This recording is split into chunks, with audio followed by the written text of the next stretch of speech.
Assalamualaikum warahmatullahi wabarakatuh. Oke, assalamualaikum warahmatullahi wabarakatuh. Assalamualaikum warahmatullahi wabarakatuh. Assalamualaikum warahmatullahi wabarakatuh. Assalamualaikum warahmatullahi wabarakatuh. Nama saya Fawaz Muhammad dari kelompok 5, yaitu tentang perlawanan bangsa Indonesia terhadap Jepang.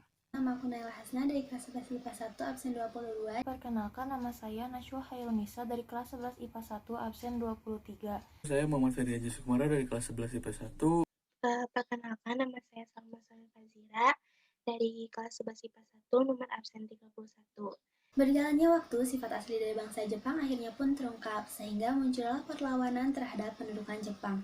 Perlawanan yang dilakukan oleh bangsa Indonesia terhadap Jepang dilakukan dengan 3 strategi, yaitu secara kooperatif, gerakan bawah tanah, dan bersenjata.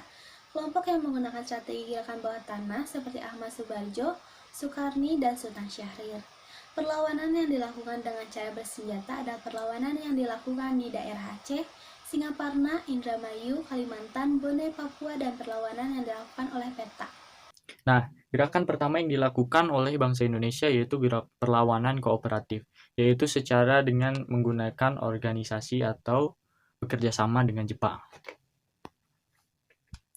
Nah, pendudukan Jepang di Indonesia ini memang terbilang singkat, hanya 3,5 tahun, 3,5 tahun, jika dibandingkan dengan Belanda yang pada saat itu menjajah Indonesia selama berabad-abad lamanya. Tetapi dengan penjajahan yang teramat singkat ini menyisakan kenangan yang sangat teramat buruk juga yang mendalam bagi rakyat Indonesia.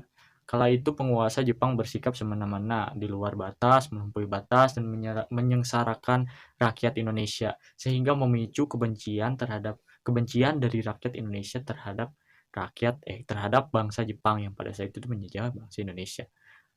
Bahkan di sebagian wilayah Indonesia, rakyat memilih untuk angkat senjata untuk mengusir keberadaan Jepang di Indonesia. Perlawanan bangsa Indonesia terhadap Jepang pun pecah. Saat itu perlawanan bangsa Indonesia terhadap pendudukan Jepang di Indonesia bisa dikategorikan menjadi 3, yaitu yang pertama adalah melalui perjuangan melalui bentuk organisasi yang akan saya jelaskan ini, yang kedua adalah gerakan bawah tanah, dan gerakan perlawanan angkat senjata atau bersenjata. Nah, yang saya akan jelaskan yang pertama itu adalah perlawanan kooperatif. Nah, perlawanan dengan strategi kooperatif ini dilakukan dengan cara bekerja sama dengan Jepang atau terlibat langsung dan aktif dalam organisasi-organisasi Jepang. Dengan demikian, para pemuda Indonesia mendapat pelajaran militer dari organisasi-organisasi tersebut. Mereka tidak menentang secara frontal pemerintah, tetapi gerakan-gerakan ini bersifat kooperatif terhadap pendudukan bala tentara Jepang.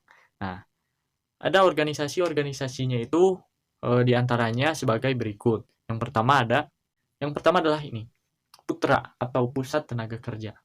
Nah, Putra ini berdiri pada tanggal 16 April 1943, yang didirikan oleh Jepangnya itu sendiri. Nah, tujuan bagi Indonesia itu untuk membangun dan menghidupkan segala apa yang dirobohkan oleh imperialis Belanda. Nah, dari organisasi ini, Indonesia berharap agar segala apa yang dirobohkan oleh imperialis Belanda pada saat itu kembali dibangun oleh Indonesia lewat organisasi ini. Nah, ini Putra ini dikomandoi atau dipimpin oleh yang kita sering kenal dengan 4 serangkai, yaitu ada pertama Insinyur Soekarno, Muhammad Hatta, Ki Hajar Dewantara, dan Kiai Haji Mas Mansur.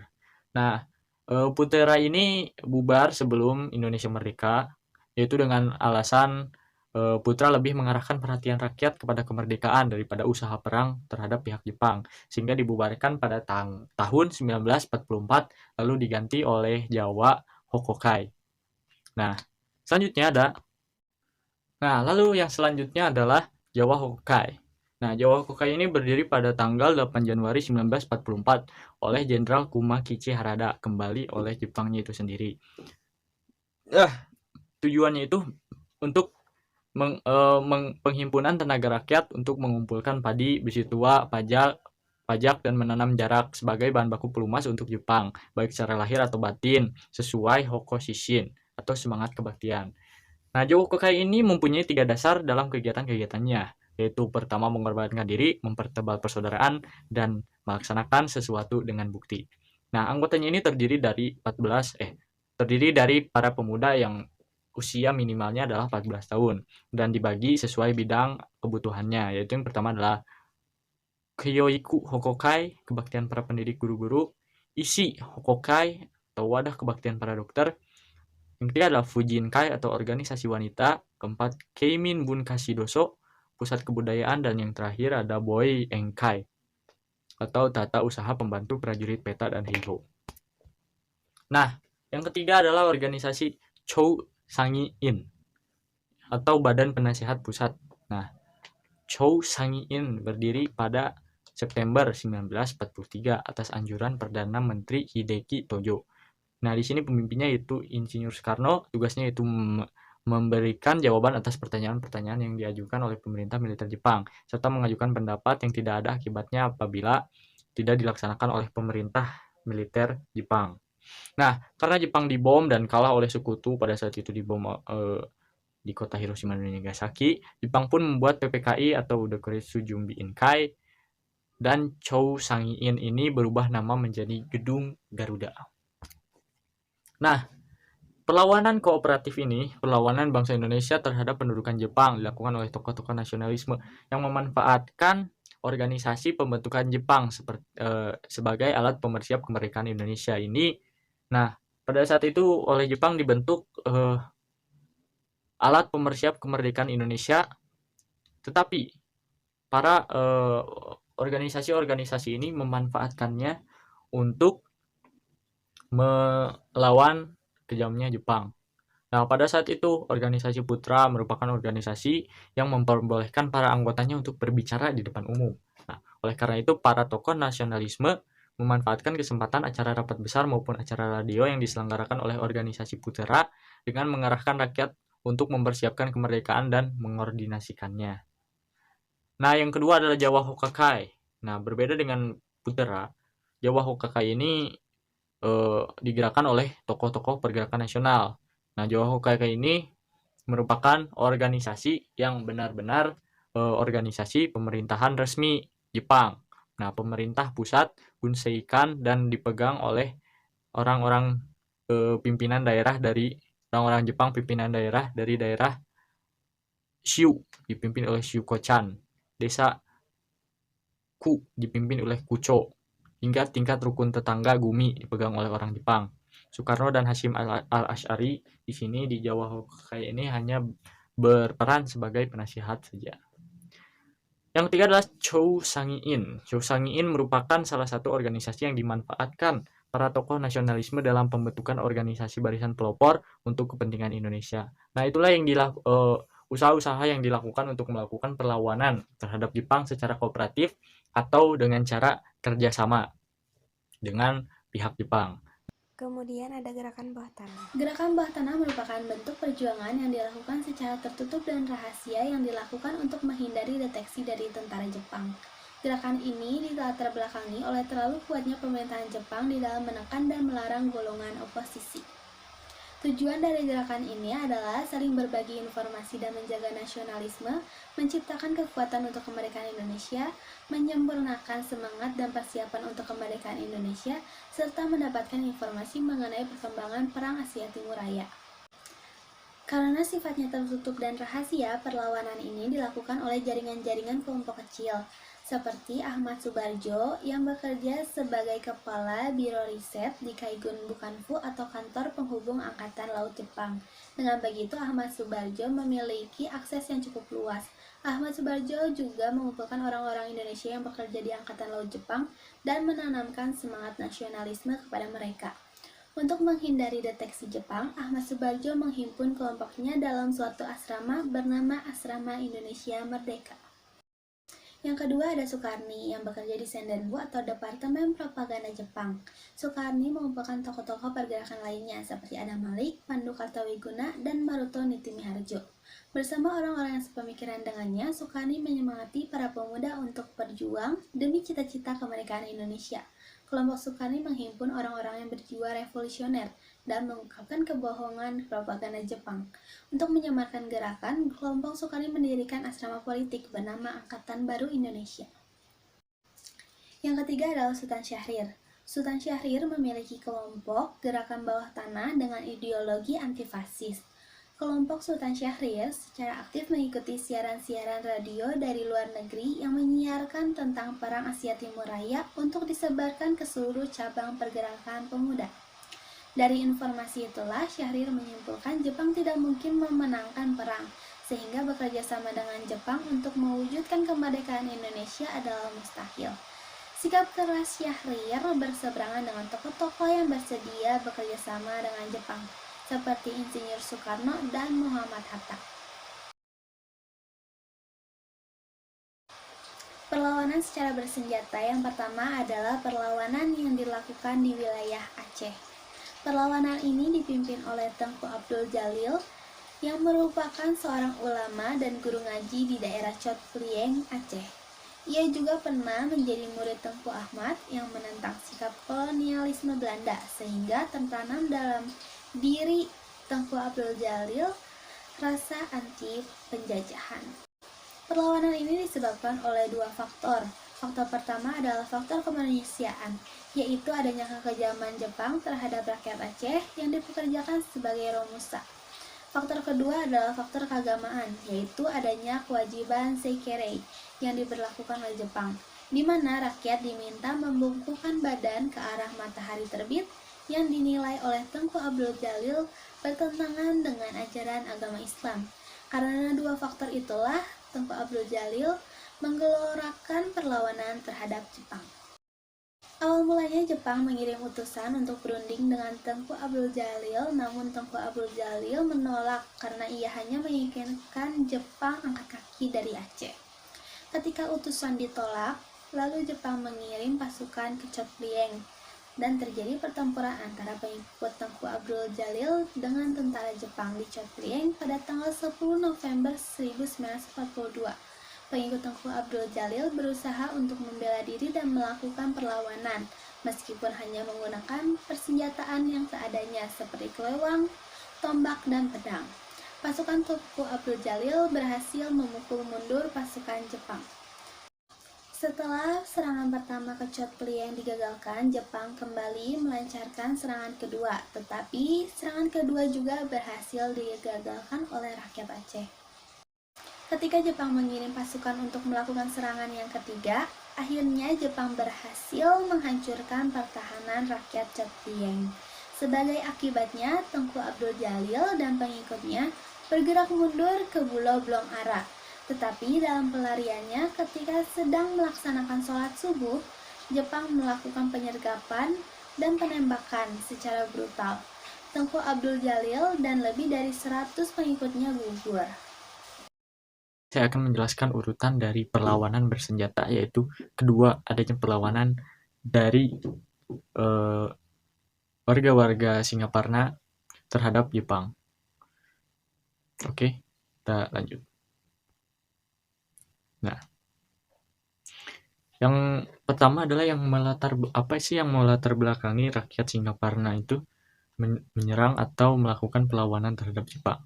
Nah, yang pertama ini dilatar belakangi oleh pada tanggal 31 Maret 1942, Jepang membebaskan semua tahanan yang ditahan oleh pasukan Belanda pada saat itu. Salah satunya adalah Kiai Haji Zainal Mustafa. Nah, Kiai Haji Zainal Mustafa ini di sini sebagai penggerak atau pemimpin yang melakukan perlawanan terhadap Jepang. Jadi warga Singaparna atau perlawanan Singaparna ini. Nah, di sini nampaknya Jepang akan melakukan kerjasama dengan Kiai Haji Zainal Mustafa dan para kiai-kiai lain di Tasikmalaya dan wilayah Priangan Timur. Tapi Kiai Haji Zainal Mustafa ini menolak atau tidak tertarik dengan ajakan tersebut dan ingin mengurusi saja pesantren yang ia punya di Tasikmalaya. Nah, beliau ini kenapa sih menolak adanya kerjasama bersama Jepang? Nah, beliau ini menolak karena alasan adanya ketentuan seikirei, yaitu ketentuan di mana dia harus menghormati Kaisar Jepang pada pagi hari. Nah, gerakannya ini mirip seperti ruku pada sholat. Di pagi hari menghadap ke timur atau ke arah matahari terbit. Nah, ini sebagai tanda menghormati Kaisar Jepang, yang pada saat itu Kaisar Jepang yaitu Tenno Haika. Nah, gerakan sekere ini mirip dengan gerakan ruku pada sholat, dan ya di Islam ajaran itu tidak ada, maka dia menolak mentah-mentah karena dia tahu itu ajaran yang musyrik. Nah, dari situ pihak Jepang terus mencoba merayu Kiai Haji Zainal Mustafa untuk bekerja sama dengan Jepang, diiming-imingi dengan jabatan anggota Sandenbu atau Badan Propaganda di Priangan Timur. Nah, tawaran ini tetap ditolak oleh Kiai Haji Zainal Mustafa. Nah, karena Kiai Haji Zainal Mustafa ini tetap kekeh, tetap tidak mau menerima tawarannya bekerja sama dengan Jepang, akhirnya Jepang menempatkan polisi rahasia atau disebut Kenpeitai untuk mengawasi kegiatan pesantren Sukamanah dan Kiai Haji Zainal Mustafa. Nah, hal lain yang melatar belakangi Kiai Haji Zainal Mustafa tidak ingin bekerja sama dengan Jepang, yaitu tindakan kejam Jepang terhadap rakyat Indonesia.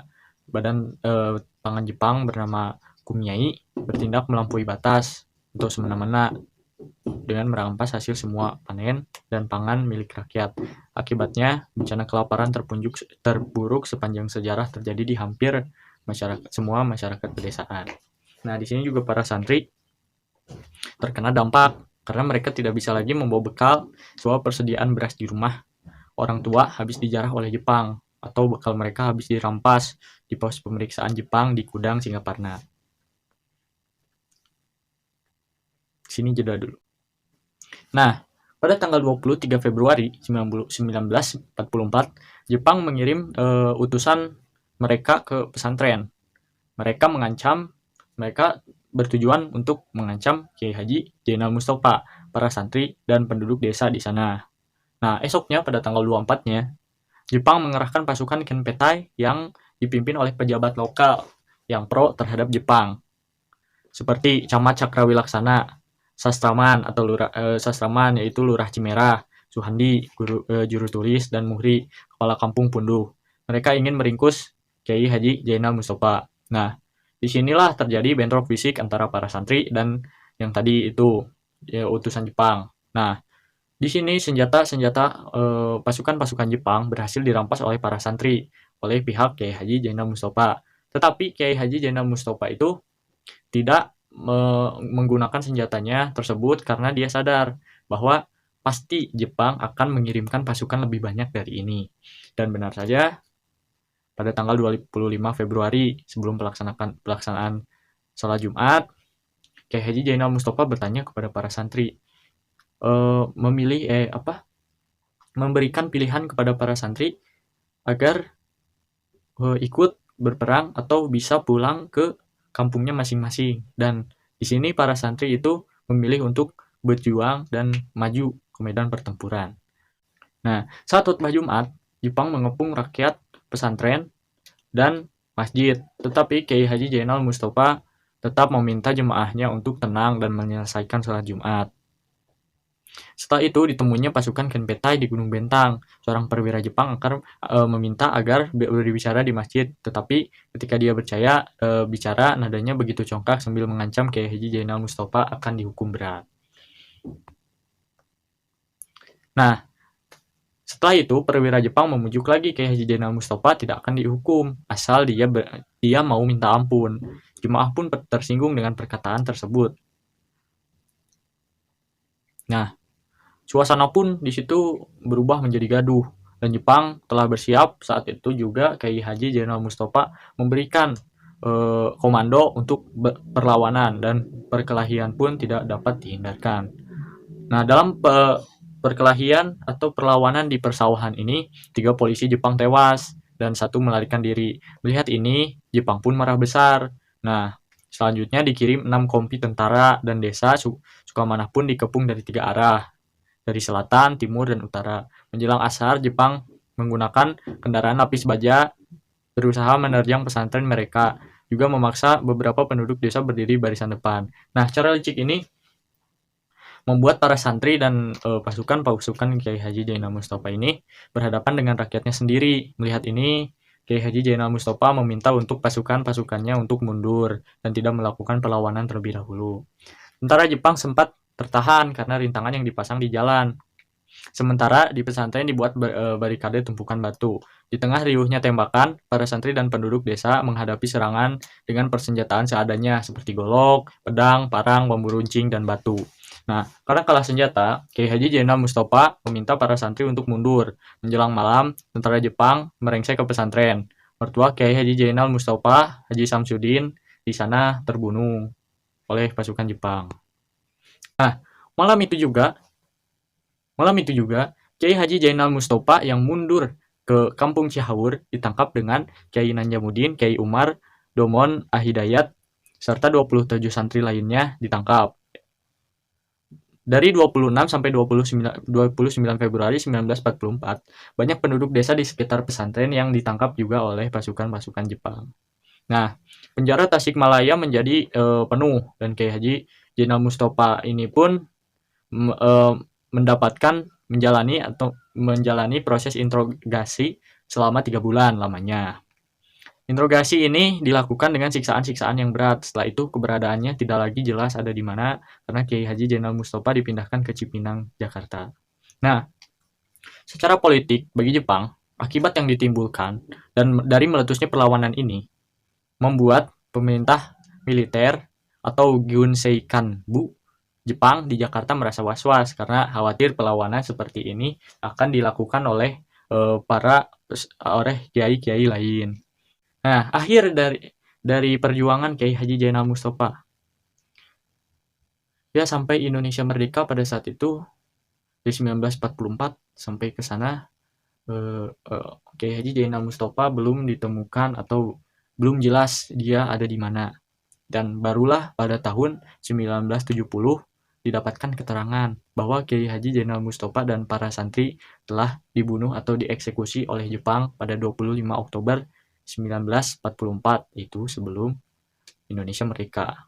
Nah, kemudian pada tanggal 23 Maret, keberadaan makam para syuhada bangsa itu ditemukan, yakni di pemakaman Ereveld, Ancol, Jakarta Utara.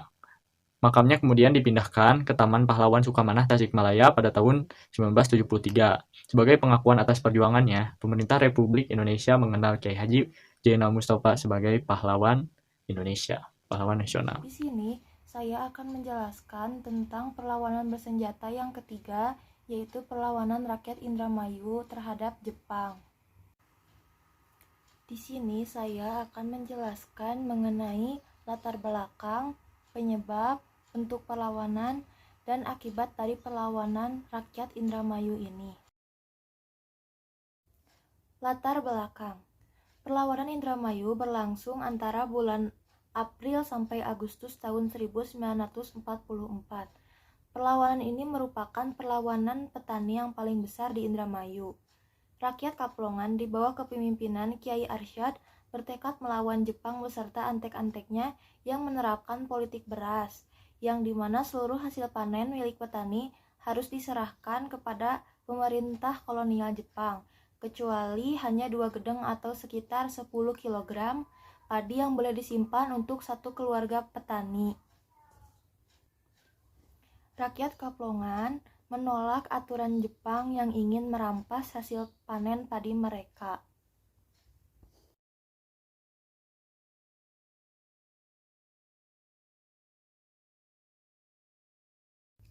Penyebab adanya perlawanan di Indramayu ini dikarenakan adanya pemaksaan kewajiban menyetorkan sebagian hasil padi dan pelaksanaan kerja rodi atau kerja paksa atau romusa yang telah mengakibatkan penderitaan rakyat yang berkepanjangan.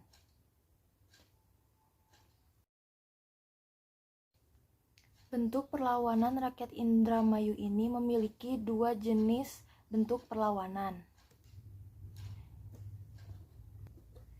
Yang pertama, perlawanan terbuka.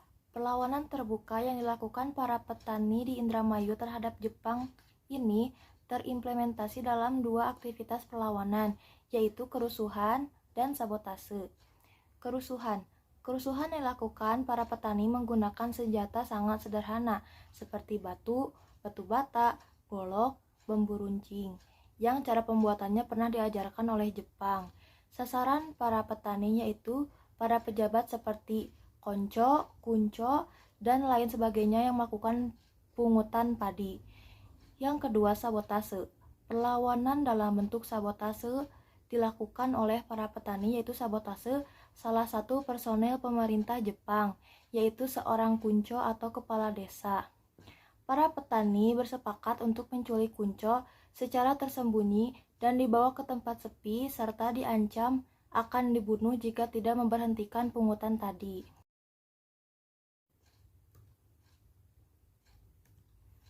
Bentuk perlawanan yang kedua yaitu perlawanan tersembunyi. Perlawanan tersembunyi yang dilakukan para petani di Indramayu terhadap Jepang terimplementasi dalam aktivitas gerakan keagamaan. Sebelum melakukan perlawanan terang-terangan atau terbuka, mereka meminta air suci kepada seorang kiai yang dipercayai dan dianggap sebagai nabi atau guru selamat, yang akan membuat para petani kebal terhadap serangan orang jahat seperti pemerintahan Jepang.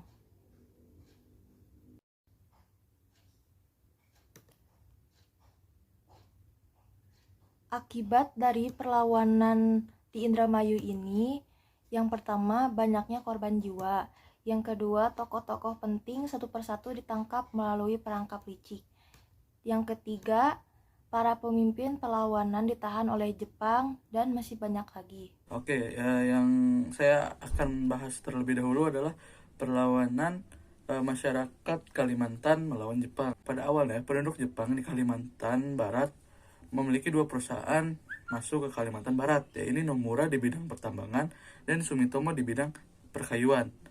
Karena Romusa diterapkan oleh Jepang, banyak yang mati karena perusahaan ini. Jepang mempekerjakan paksa orang untuk menebang pohon, merakitkan kayu, dan dihilirkan entah kemana.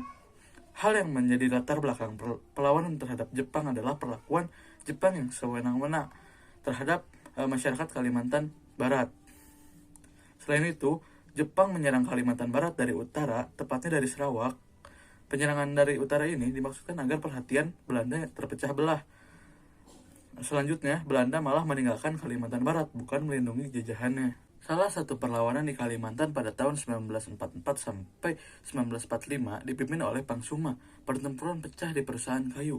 Suku-suku Dayak dari Ketapang hingga Sekadau berkumpul berkenaan pemanggilan dari Mangkok Merah. Beredarnya Mangkok Merah ini dipertanyakan bahwa pertanda melawan Jepang. Ribuan rakyat datang dan ditambah adanya pembunuhan Sutsugi yang dilakukan pekerja hutan perladangan durian Pampang Sansat menambah kenyataan bahwa Jepang adalah musuh yang perlu ditumpas. Khawatir perlawanan ini tersebar ke wilayah lain, pemerintah Jepang segera mengirimkan ekspedisi ke Meliau. Di saat yang bersamaan pula, barulah mereka bermufakat khawatir akan diserang oleh Jepang. Kemudian Jepang menjalankan ekspedisi ke sungai Embuan bertujuan untuk menumpas gerakan rakyat.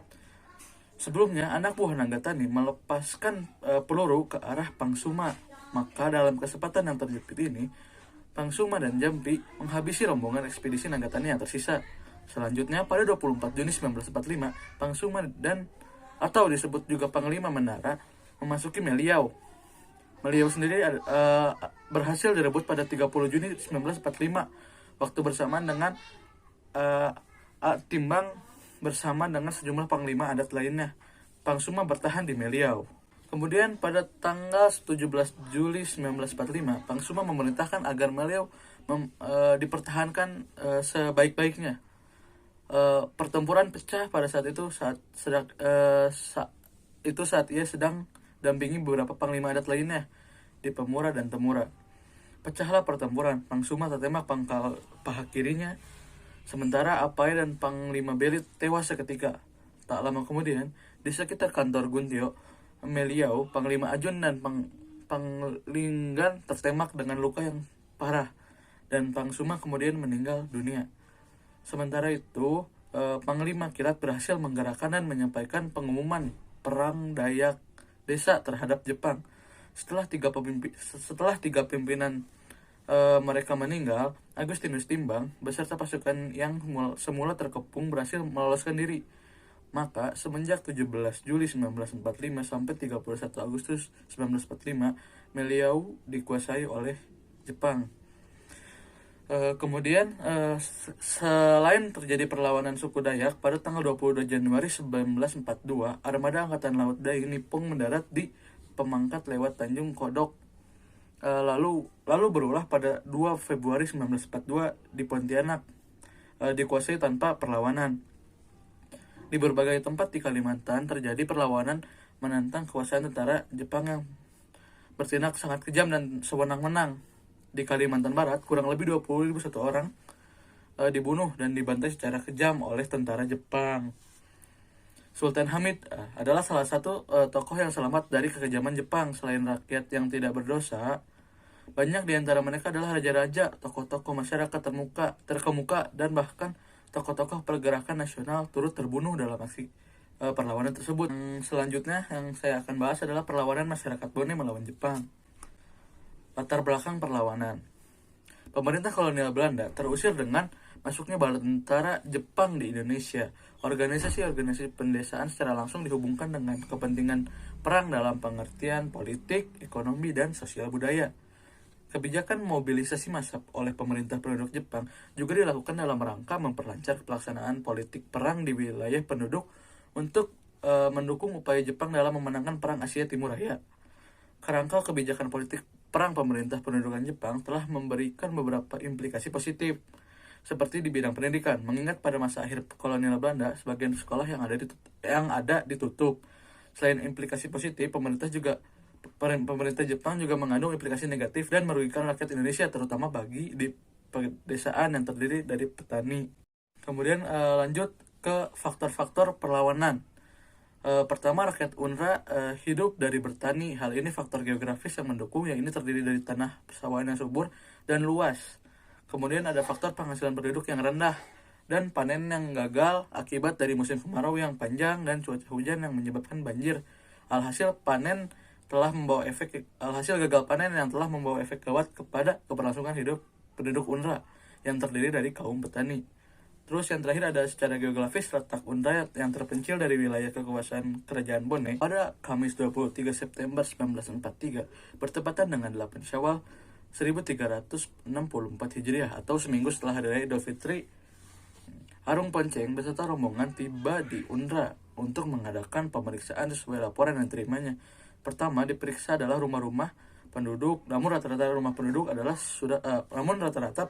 penduduk sudah kosong, ditinggalkan penghuninya. Tujuan pemeriksaan adalah mengetahui sampai sejauh mana persiapan penduduk untuk melakukan pemberontakan dan menghadapi kekuatan militer Jepang.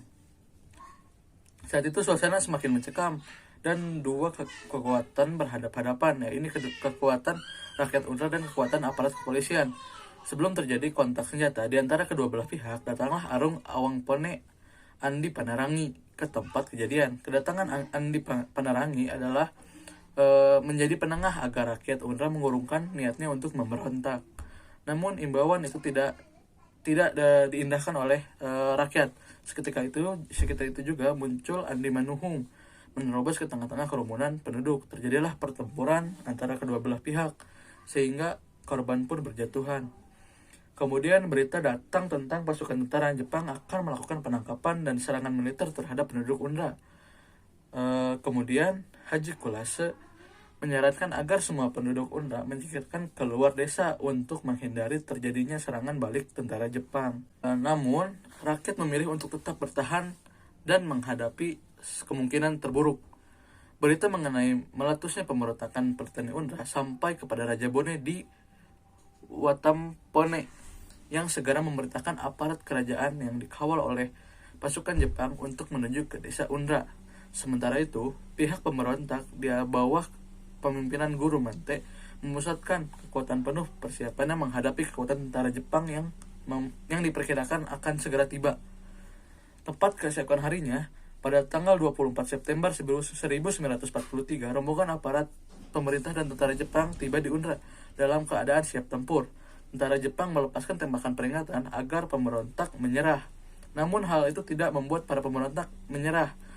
Bahkan justru makin mereka bergerak maju secara serentak menyerang tentara Jepang. Pada saat itulah pemimpin pemberontak Gurumante dan beberapa pemberontak lainnya gugur dalam pertempuran. Gurumante baru tewas setelah pasukan Jepang didatangkan dari Watampore. Sebelumnya ketika pecah pertempuran di Abonglange, tidak ada satupun anggota pemberontak yang tewas. Kemudian Itipu digantikan sebagai pemimpin baru pemberontak. Tidak lama setelah kejadian itu ditangkap oleh penduduk Jepang dan dibawa ke Watampone. Selanjutnya dibawa ke Makassar dan dipenjarakanlah oleh pemerintah penduduk Jepang. Perlawanan bersenjata yang keenam adalah perlawanan yang didapatkan Jepang dari rakyat Papua. Perlawanan ini dilatar belakangi oleh kekejaman Jepang yang membuat masyarakat di Papua menderita, seperti mereka dijadikan budak belian, dipukuli, dan dianiaya. Perlawanan di Papua ini terjadi di beberapa daerah. Perlawanan yang pertama datang dari daerah Biak yang dipimpin oleh El Rumkorem. Perlawanan ini kemudian lebih dikenal dengan nama Gerakan Koeri. Perlawanan ini dilakukan secara gerilya yang membuat Jepang kewalahan karena kegigihan rakyat dari Biak, sehingga Jepang pun meninggalkan Biak. Daerah Biak ini menjadi daerah pertama yang merdeka dari jajahan Jepang. Yang kedua, perlawanan dari Yaspen Selatan yang dipimpin oleh Nimrod. Ketika sekutu sudah mendekat, mereka memberikan bantuan kepada masyarakat Yaspen Selatan, sehingga perlawanan pun menjadi semakin sengit dan menyebabkan Nimrod dihukum pancung oleh Jepang untuk menakut-nakuti masyarakat Yaspen Selatan agar tidak melakukan perlawanan lagi terhadap Jepang. Tetapi masyarakat Yaspen tidak takut dan pantang menyerah, dan muncullah seorang pemimpin gerilya yaitu Silas Papare. Yang ketiga, ada perlawanan dari Tanah Besar Daratan Irian yang dipimpin oleh Simpson. Dalam perlawanan ini, mereka membuat hubungan kerjasama dengan pasukan penyusup sekutu, sehingga mereka mendapatkan bantuan dari sekutu berupa senjata. Saya perwakilan dari kelompok 5 akan menjelaskan mengenai perlawanan penduduk Indonesia terhadap pendudukan Jepang.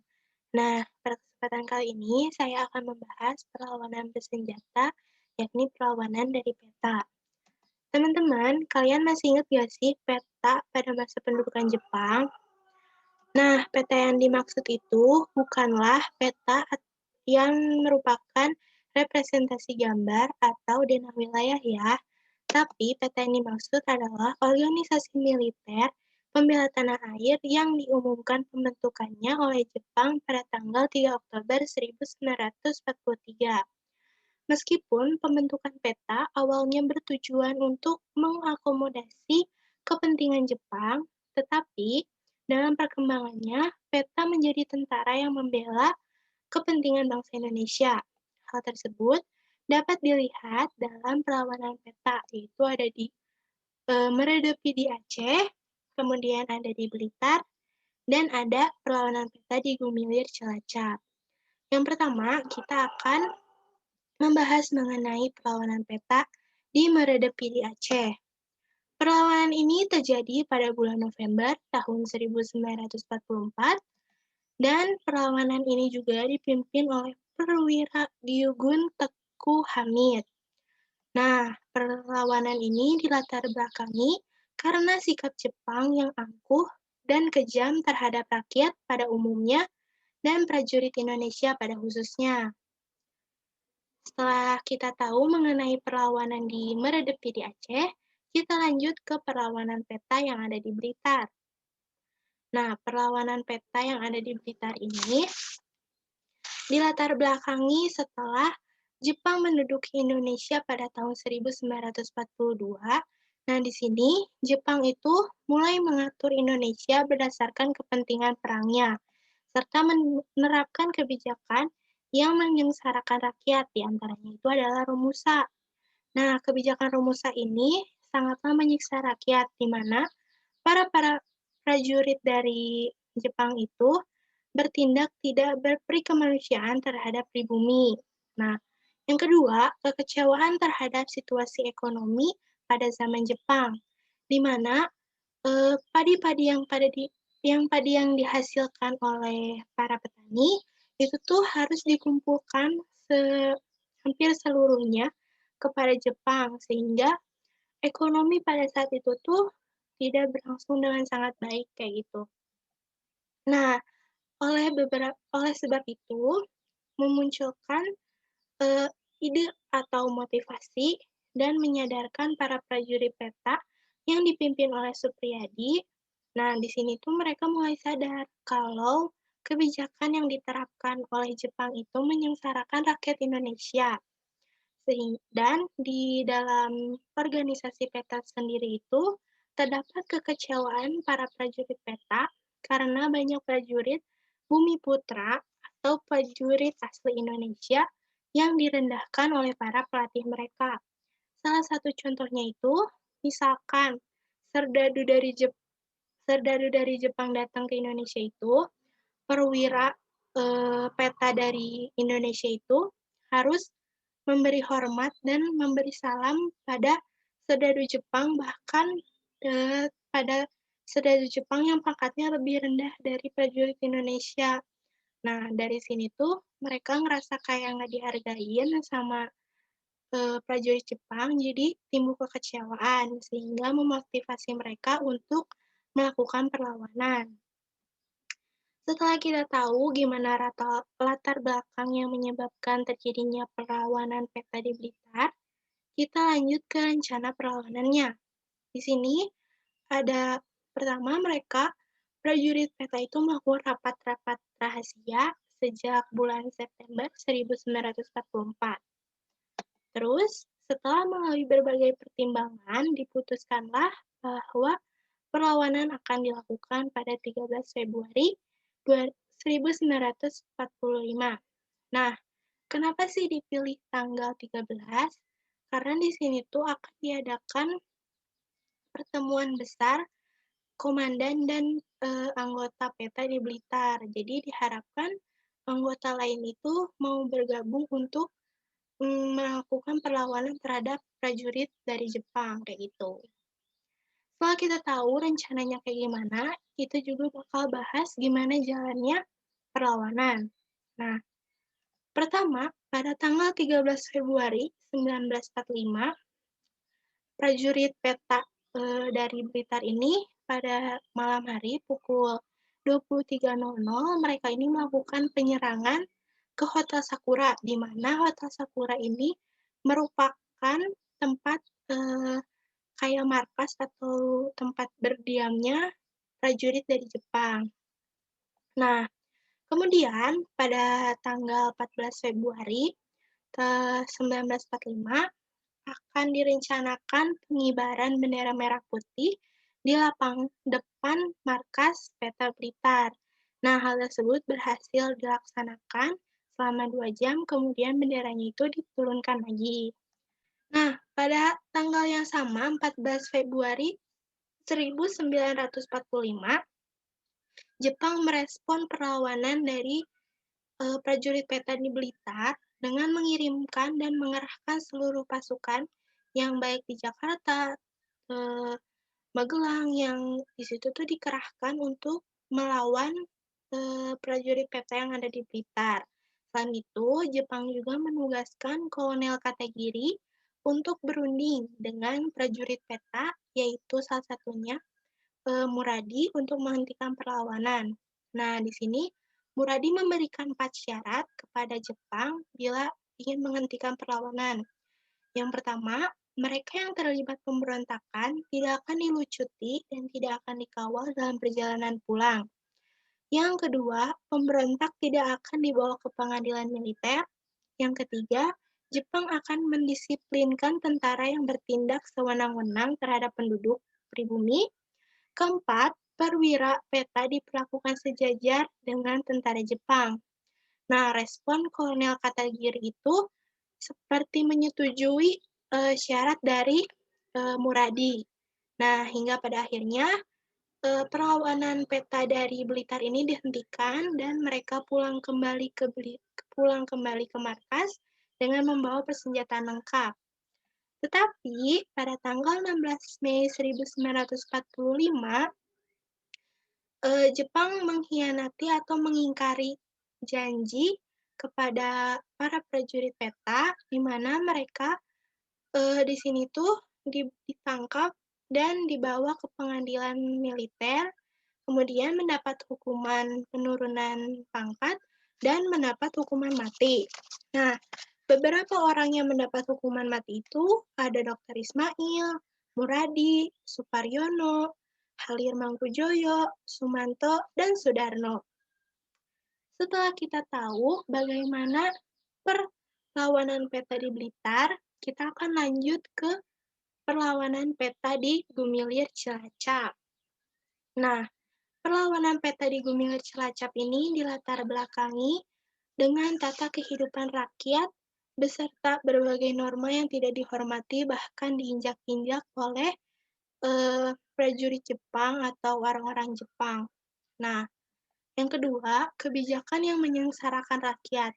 Sebenarnya latar belakang seluruh perlawanan di peta itu sama gara-gara kebijakan yang menyengsarakan rakyat. Jadi dari situ mereka tuh mulai sadar gimana sih kebijakan yang ditimbulkan dari Jepang itu. Nah, kesadaran itu juga dimotivasi karena perlawanan dari peta di Blitar dan peta di Aceh juga.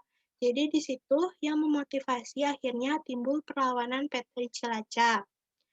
Nah, salah satu pemimpin perlawanan peta di Cilacap itu ada Kuseri.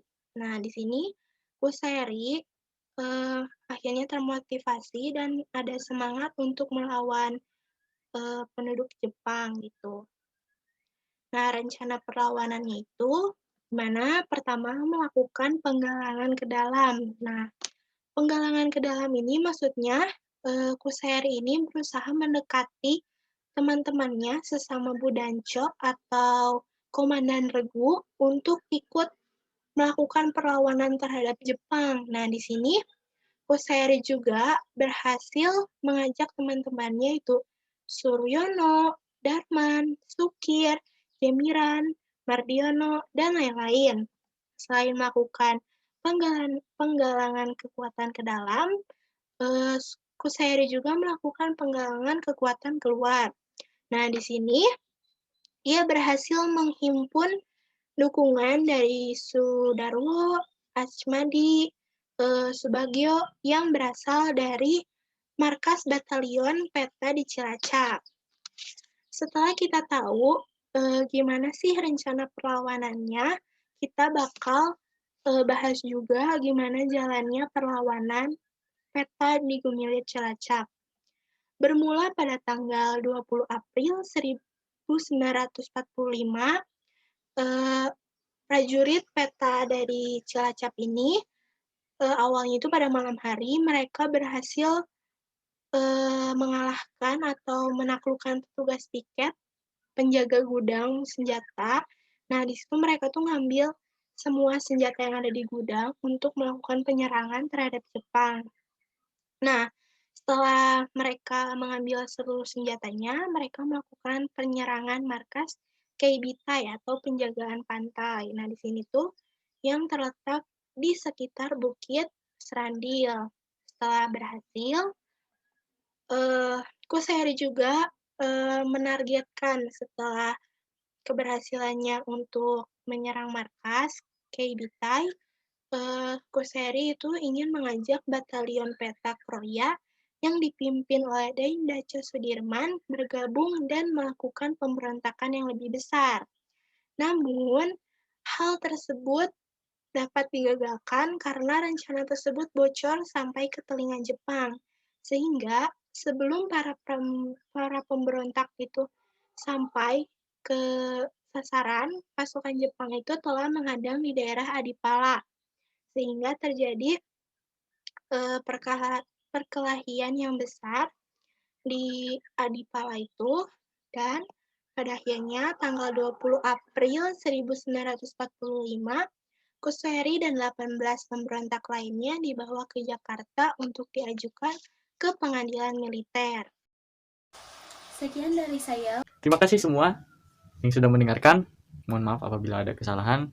Sekian presentasi yang bisa saya sampaikan. Mohon maaf bila ada kesalahan. Sekian dari saya, mohon maaf bila ada kesalahan. Sekian dari saya, mohon maaf apabila ada kesalahan. Billahi fisabilil haq. Assalamualaikum warahmatullahi wabarakatuh. Wassalamualaikum warahmatullahi wabarakatuh. Assalamualaikum warahmatullahi wabarakatuh. Assalamualaikum warahmatullahi wabarakatuh. Wassalamualaikum warahmatullahi wabarakatuh.